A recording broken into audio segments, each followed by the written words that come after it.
Percaya kepada malaikat adalah antara rukun iman. Ada malaikat yang ditugaskan berdoa kepada makhluk manusia dan sudah tentu seseorang yang didoakan oleh malaikat mendapat keistimewaan. Berikut merupakan 11 amalan yang membuatkan kita termasuk dalam golongan manusia yang didoakan oleh makhluk yang maksum, iaitu malaikat. Pertama, tidur dalam keadaan berwuduk. Dari Ibnu Umar radhiyallahu anhu, dia berkata, Rasulullah sallallahu alaihi wasallam bersabda, barang siapa yang tidur dalam keadaan suci, maka malaikat akan bersamanya di dalam pakaiannya. Dia tidak akan bangun hingga malaikat berdoa, Ya Allah, ampunilah hamba-Mu si Fulan kerana tidur dalam keadaan suci. Hadis riwayat Ibnu Hibban dalam sahihnya. Juga diriwayatkan dari Ibnu Abbas radhiyallahu anhu bahawa Rasulullah sallallahu alaihi wasallam bersabda, sucikanlah tubuh-tubuh ini, semoga Allah mensucikan kalian, kerana tidaklah seorang hamba tidur dalam keadaan suci kecuali seorang malaikat ikut bermalam dalam pakaiannya. Dia tidak membalikkan badannya sesaat di waktu malam kecuali malaikat itu berdoa, Ya Allah, ampunilah hamba-Mu yang tidur dalam keadaan suci. Hadis riwayat Tabrani. Yang kedua, menjenguk orang yang sakit. Rasulullah sallallahu alaihi wasallam bersabda, tiada seorang muslim pun yang menjenguk saudaranya yang sakit, melainkan Allah mengutus baginya 70,000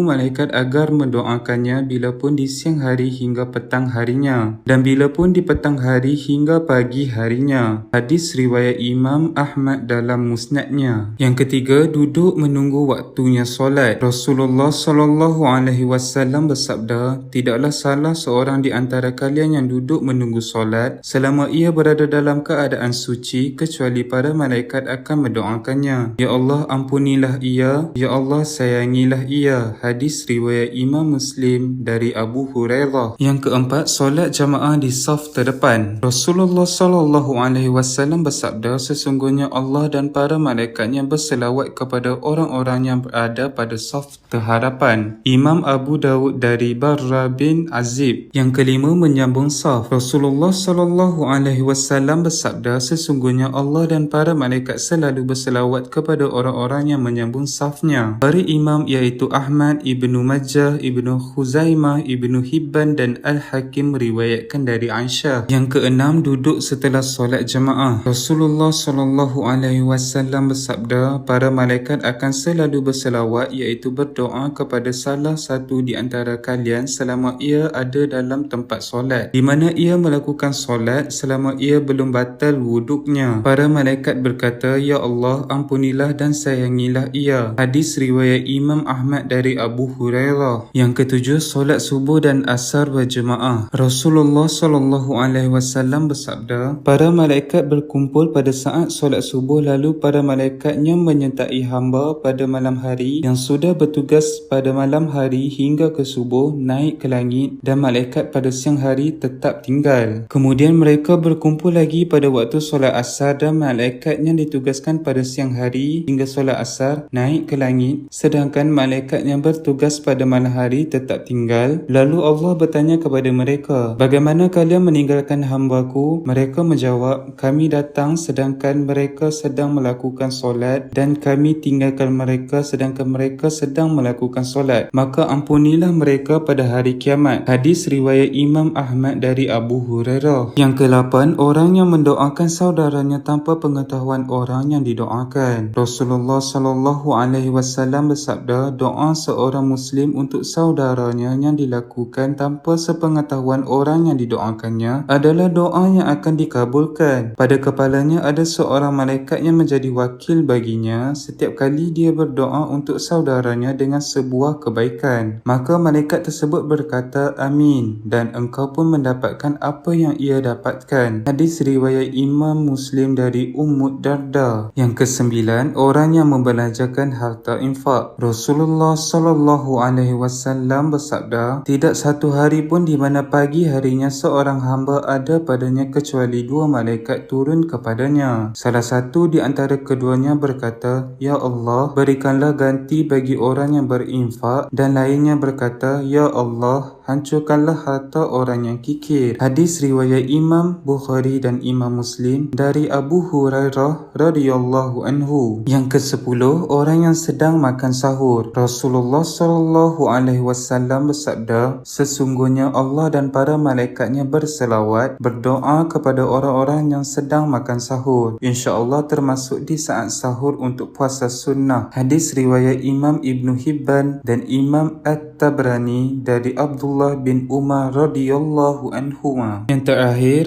mengajarkan kebaikan. Rasulullah sallallahu alaihi wasallam bersabda, keutamaan seorang alim atas seorang ahli ibadah bagaikan keutamaanku atas seorang yang paling rendah di antara kalian. Sesungguhnya penghuni langit dan bumi, bahkan semut di dalam lubangnya dan bahkan ikan, semuanya berselawat kepada orang yang mengajarkan kebaikan kepada orang lain. Hadis riwayat Imam Tirmizi dari Abu Ummah Al-Bahili. Semoga kita termasuk dalam kalangan hamba-hamba Allah yang sentiasa didoakan malaikat. Mudah-mudahan video ini bermanfaat sekaligus mengingatkan kita semua.